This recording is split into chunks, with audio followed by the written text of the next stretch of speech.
As the situation in Ukraine exposes serious flaws in global energy and security, as I mentioned, Australia, like many Western nations, has been forced to face a net zero reckoning.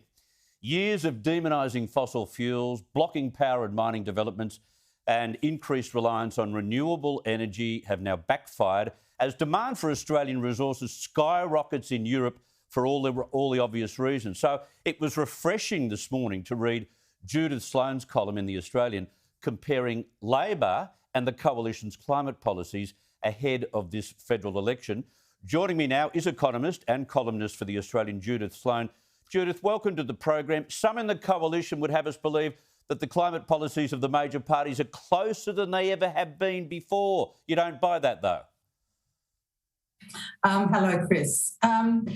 No, I don't. I mean, I think, they both have this dream, shall I call it, of net zero by 2050. But when you look at the specifics of the climate policies as we go into the election, we need to be focused much more on 2030, perhaps 2035.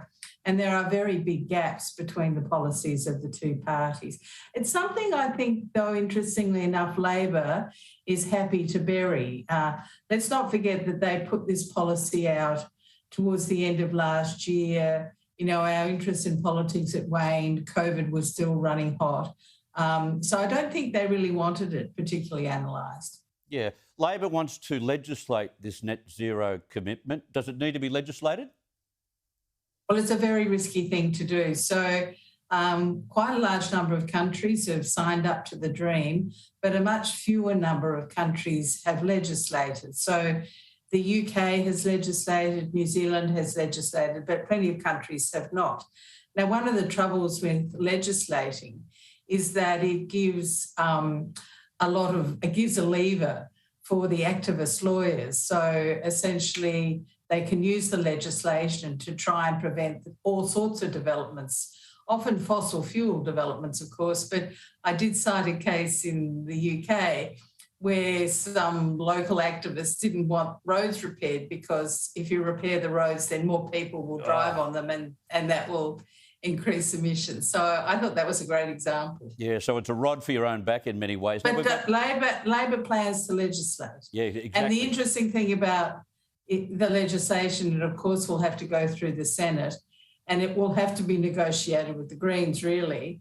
And therefore, for whatever they're saying now won't be the final version of the legislation that gets through, should they win.